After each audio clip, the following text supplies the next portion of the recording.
All right, we're going to move to defensive backs, and this is one that you like, Hilton from the Steelers. And this is kind of the Swiss Army knife.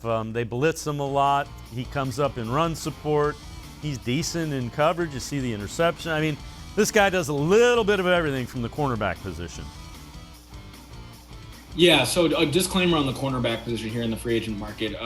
The Athletic put out a story, and you probably can find one in different areas, of just listing and by tier the top free agent defensive backs. It started with tier 1 and went all the way down to tier 5, and then it just had like a list of others. And I kid you not, there was probably over 100 defensive backs on this list, both a sign of the times, a sign of the uncertainty that we're living through, and then just a clear indication of a rich, hidden middle class of defensive back that lives within this free agent class.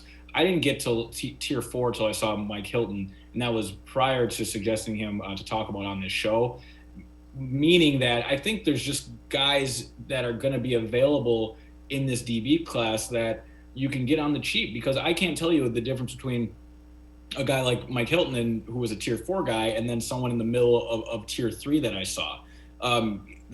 PFF checks out with Hilton. The tape checks out with Hilton. Like you said, he's a physical, scrappy guy. They like to send him off the edge. He was primarily in the slot. He can play a little bit outside.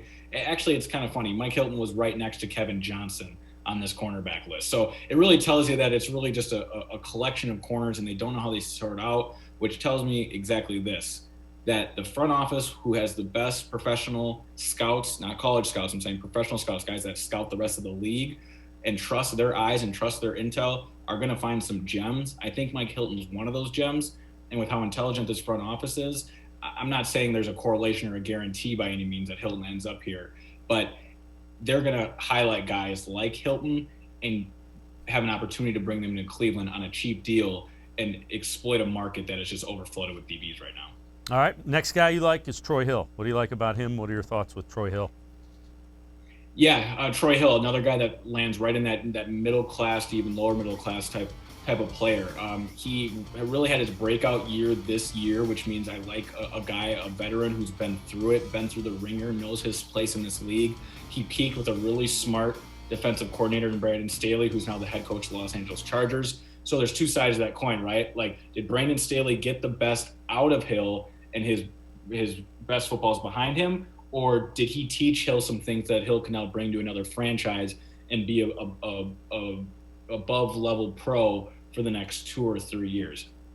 That remains to be seen, but this is the type of player that I could see coming in for $1 or $2 million on a 1-year deal and solve a lot of problems for the Browns. And if you notice a theme here, I'm not suggesting big splashes. I mean, I'm suggesting small moves that can plug up holes as you continue to build through the draft. Because I think, again, that is where this front office is going to lean.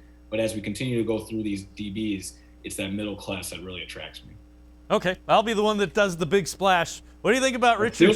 What do you think about Richard Sherman? That's a guy that's done it for a while, has some swagger, and again, I think he's a really intelligent guy, the kind of guy you want to teach your young corners. You see the history there, 32 years old. Granted, wrong side of 30. I would seriously consider him on a short-term deal at decent money. Yeah, it's all about the number. It's all about the number with Richard Sherman. And the thing with Sherm is that the familiarity with Joe Woods helps a ton.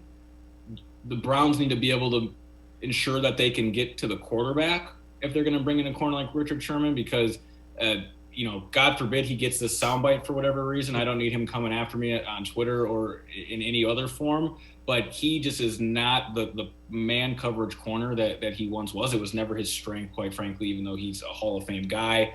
He thrives in zone coverage, and he thrives, like most defensive backs, when they have to cover for less, right? And at the later parts of his career, 32, creeping 33, the Browns need to be dang sure that they have a pass rush close to what the 49ers had if they're going to bring in Richard Sherman. I like the fit. I like the tutelage aspect of pairing him with Denzel Ward. The number concerns me, and the responsibility that Sherman can handle without having an elite pass rush also concerns me. But if the number's right, it makes a lot of sense.